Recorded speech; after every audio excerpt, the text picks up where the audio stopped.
The evening began with a deceptive kind of peace, the sort that only exists in moments just before something irreversible breaks through the surface. The Spencer mansion, vast and meticulously curated, glowed under warm lighting that softened its sharp edges, making even its most imposing corners feel intimate. The dining table, set with precision and quiet elegance, reflected a rare alignment within the family, a fragile harmony that had not come easily.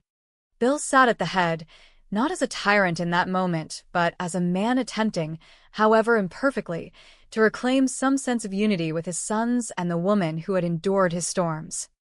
Liam and Wyatt carried themselves with cautious ease, aware of how quickly such evenings could fracture, while Katie, ever perceptive, watched the subtle exchanges, measuring not what was said but what remained carefully unspoken. There was laughter, genuine in its sound yet restrained in its depth, as though each of them understood that peace within this family was never permanent, only borrowed. Conversation flowed with a careful balance between nostalgia and avoidance. They spoke of past victories, of challenges overcome, of the future that each of them pretended to believe would be less complicated than the past. Yet beneath the surface, currents of unresolved tension lingered, shaped by years of betrayal, ambition, and the relentless gravity of Bill's influence over everything and everyone within his orbit. Even in moments of warmth, his presence was a force that could not be ignored, his authority woven into the very structure of their interactions. Katie felt it most acutely, the duality of the man she loved and the empire he represented, the way his need for control could so easily eclipse his capacity for compassion. Still, she allowed herself to believe in the possibility of this moment, to hold onto the fragile hope that perhaps, just for one night, they could exist as a family unburdened by secrets. It was precisely at the height of that fragile illusion that the evening shifted, not abruptly, but with a subtle disturbance that rippled outward from the entrance of a single figure. Ivy appeared not as an intruder, but as someone who had already calculated her place within the space she was entering. Her presence carried a quiet confidence, her movements deliberate, her expression composed in a way that suggested she was not here to disrupt but to redefine. The room responded to her arrival with a pause that was almost imperceptible, yet heavy enough to alter the rhythm of everything that followed. Conversations faltered, glances shifted, and the fragile balance that had defined the evening began to tilt. She did not rush to explain herself, nor did she offer the kind of social politeness that might have softened the impact of her intrusion. Instead, she allowed the silence to expand, to draw attention, to create a space in which every eye turned toward her not out of curiosity alone, but out of a growing sense that something significant was about to unfold. When she finally moved closer to the table, it was with the measured precision of someone who understood the power of timing, who knew that revelation, when delivered correctly, could reshape not just perception but reality itself. The documents she placed on the table were not dramatic in appearance, yet their significance radiated outward with an intensity that silenced even the most instinctive reactions. A revised birth certificate, its details meticulously altered, and an old letter bearing the unmistakable handwriting of Caroline Spencer II, objects that carried weight not because of their physical form, but because of what they implied. Bill's attention locked onto them immediately, his expression shifting in a way that those who knew him well would recognize as the first fracture in his control.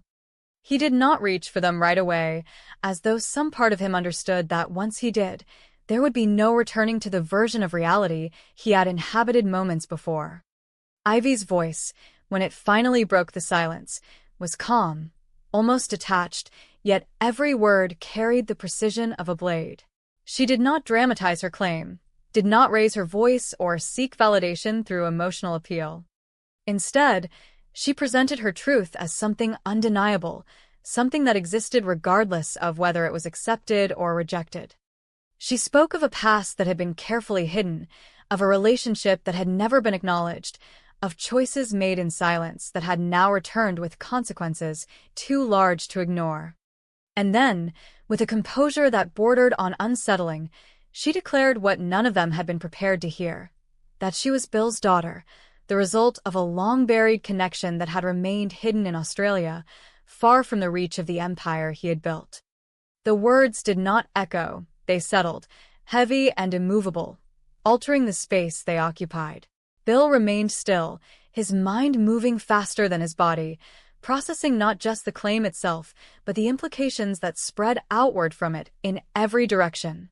His gaze shifted to Liam, then to Wyatt, not seeking confirmation but measuring impact, calculating how this revelation would fracture the dynamics he had spent years controlling. For a man who prided himself on anticipating every threat, this was something different, something that had bypassed his defenses entirely, emerging from a past he had believed to be contained, irrelevant, buried beneath layers of success and reinvention. Liam's reaction was not immediate disbelief, but a kind of stunned suspension, as though his mind refused to fully engage with what he had just heard. He studied Ivy, searching for signs of manipulation, of deception, of anything that would allow him to categorize this as something other than truth. Wyatt, in contrast, reacted with a sharper edge of emotion, his confusion tinged with a growing sense of anger, not just at the claim itself, but at the possibility that their understanding of their own family had been incomplete, constructed on foundations that were far less stable than they had believed. Katie felt the shift more deeply than any of them, not because she was more connected to Ivy, but because she understood Bill in a way that the others did not. She recognized the subtle tightening in his posture, the way his silence was not hesitation but calculation, the moment in which he began to reconstruct reality around this new information. She knew that he would not respond with denial alone, nor would he accept the claim without examining every angle, every possible consequence. And in that recognition, she felt the first stirrings of a deeper conflict, one that would not be resolved through logic or evidence alone, but through the intersection of truth, power, and the fragile bonds that held their family together. Ivy did not retreat under their scrutiny. She leaned into it, her composure unwavering as she allowed the weight of her words to settle. There was something almost defiant in the way she held herself, a quiet assertion that she was not seeking acceptance, only acknowledgement. When she spoke again, it was not to repeat her claim, but to expand upon it, to make clear that her arrival was not an accident, not a moment of impulsive revelation, but a calculated step in a journey she had been preparing for far longer than any of them could have imagined. She spoke of inheritance, not as a possibility, but as a right, something that had been denied to her not by fate, but by silence, by decisions made without her knowledge or consent. The atmosphere shifted from shock to tension, from disbelief to confrontation, as the implications of her claim began to take form. This was not simply a personal revelation. It was a disruption of structure, a challenge to the distribution of power and legacy within the Spencer family. Bill understood this immediately, perhaps more clearly than anyone else in the room. His empire was not just built on business decisions, but on perception, on control, on the careful management of narrative. Ivy's existence, if proven and acknowledged, would not only alter the personal dynamics of his family, but could ripple outward into the public sphere, challenging the image he had constructed, the authority he had maintained. His silence, when it finally broke, was measured, controlled, yet beneath it lay a tension that could not be fully concealed. He did not accept or reject her claim outright. Instead, he began to question, to probe, to test the strength of the evidence she had presented. Yet even in his skepticism, there was an undercurrent of recognition, a subtle acknowledgement that what she was saying was not entirely implausible, that there were fragments of memory, of possibility, that aligned with her narrative in ways he could not immediately dismiss. Liam and Wyatt watched this exchange with growing unease, their attention shifting between Ivy and Bill, between the claim and the reaction, trying to piece together a truth that seemed to exist just beyond their grasp. The idea that their father, a man whose life had been so thoroughly documented and scrutinized, could have hidden something of this magnitude challenged not just their understanding of him, but their understanding of themselves, of the family they believed they knew. Katie stood at the intersection of these reactions, her role shifting from observer to participant as she realized that neutrality was no longer an option. The conflict unfolding before her was not one that could be contained within a single evening, nor resolved through a simple acknowledgement of truth. It was the beginning of something larger, something that would test not just the validity of Ivy's claim, but the resilience of the relationships that define them. And Ivy, standing at the center of it all, did not waver. Her gaze remained fixed on Bill, not with desperation, but with determination, as though she had already accepted the cost of what she was demanding and was prepared to see it through to its conclusion. She made it clear, without raising her voice, without losing her composure, that she would not step back, that this was not a moment of revelation but the beginning of a process that would continue until she had secured what she believed was hers. The evening did not end with resolution, nor with reconciliation, but with a shift so profound that it redefined everything that had come before. The warmth that had once filled the room was replaced by something colder, sharper, more uncertain. And as Ivy's final look lingered on Bill, carrying with it a promise rather than a threat, it became clear that this was not just a challenge to his authority, but the opening move in a battle that would not be easily contained. A battle that would reshape the Spencer legacy in ways none of them were prepared to face. The silence that followed Ivy's declaration did not feel like the end of a conversation, but the opening of a wound too deep for anyone in the room to measure. No one returned to their meal. The polished silver, the untouched glasses, the carefully plated dinner now looked absurd against the emotional wreckage spreading across the Spencer dining room. It was as if the house itself understood that something ancient and violent had been awakened, not through a gunshot or a public scandal, but through a piece of paper, an old letter, and the calm voice of a woman who had arrived not to ask for a place in the family, but to seize one. Bill remained seated for only a few seconds longer, though those seconds stretched with unbearable weight. Then he rose slowly, each movement deliberate, each breath controlled, because instinct told him that the first sign of weakness would be fatal. He had spent his life mastering rooms, mastering negotiations, mastering the emotional temperature of every confrontation. But this was different. This was not a rival executive, not a hostile press campaign, not a political enemy circling his empire. This threat had his blood in it. That was what made it dangerous.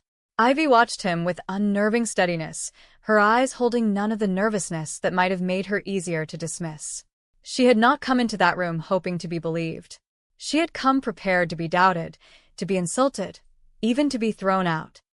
The fact that Bill had not exploded, had not immediately destroyed her with contempt, told her everything she needed to know.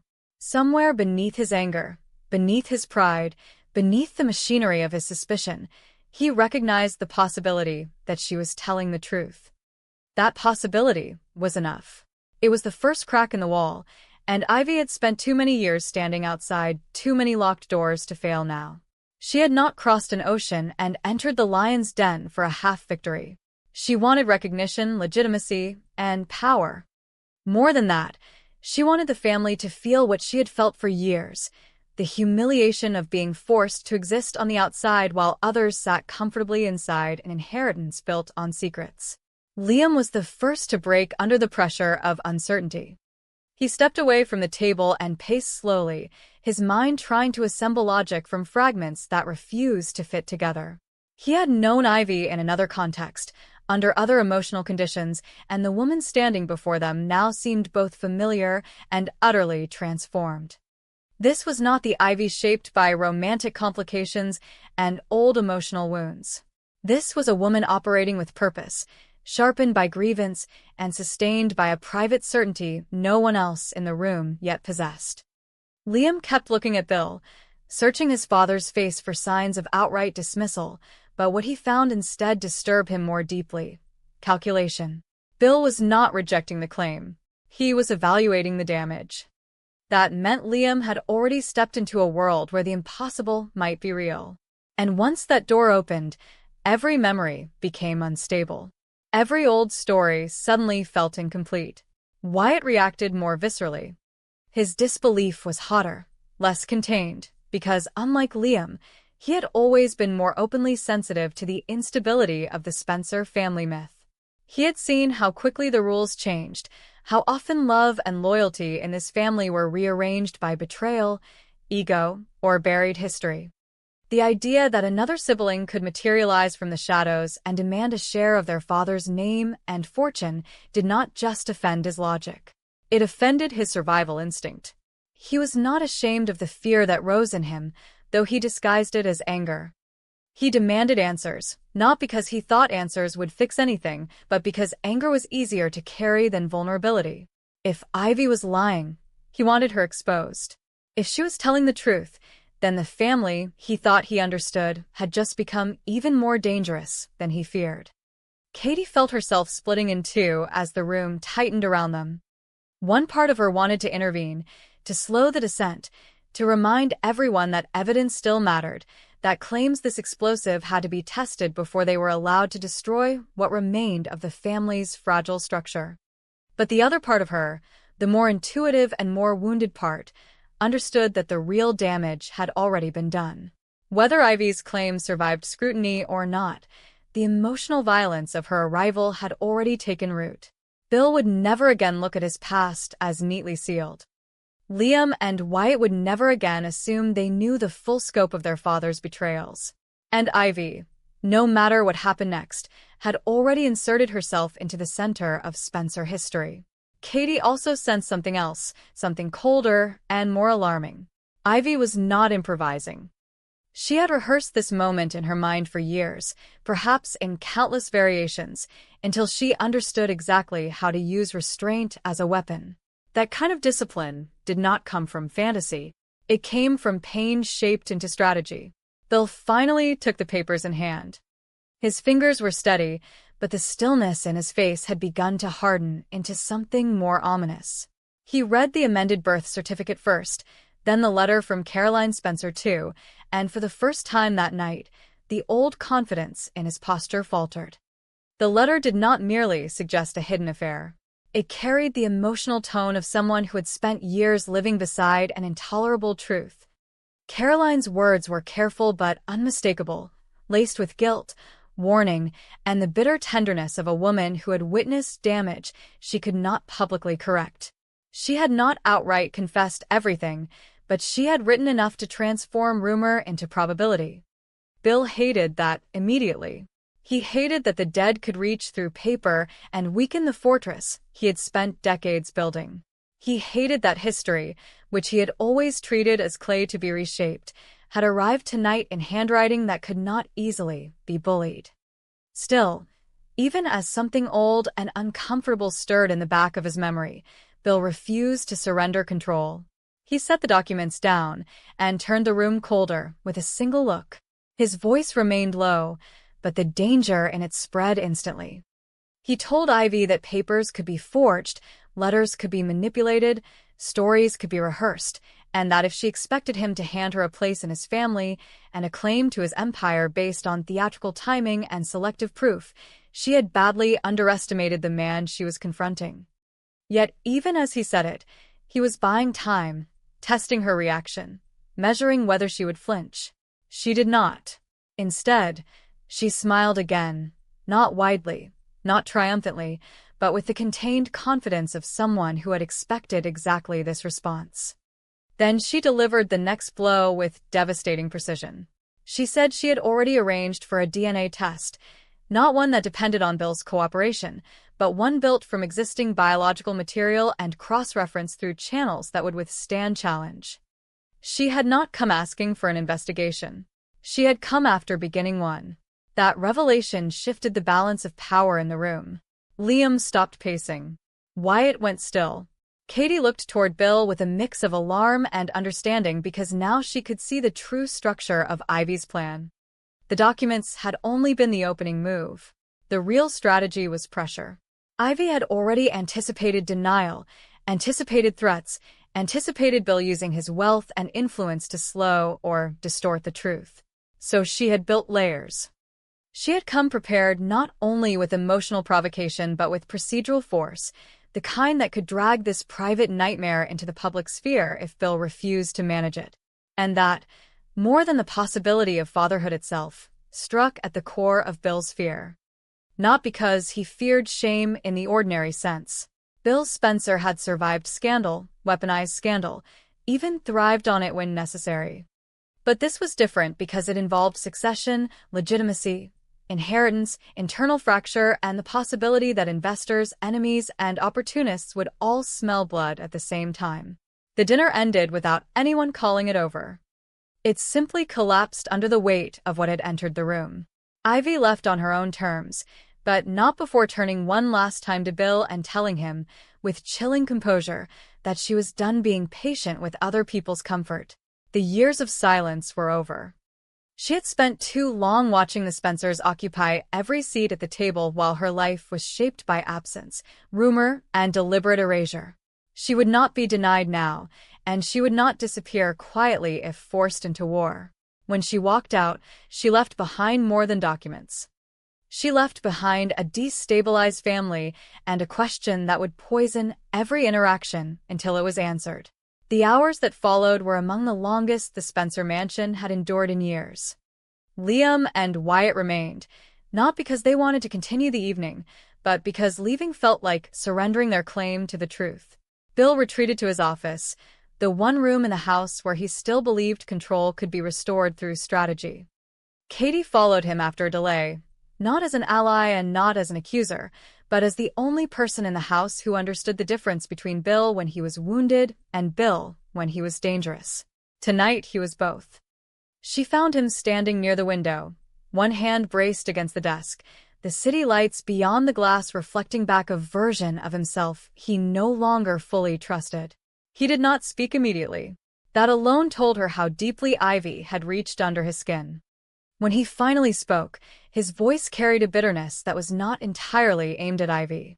He admitted, though only in fragments, that there had been a time in Australia when he had been reckless in ways even he had later chosen not to revisit. Not because the memory mattered to him then, but because it belonged to a period of his life he preferred to bury beneath conquest and reinvention.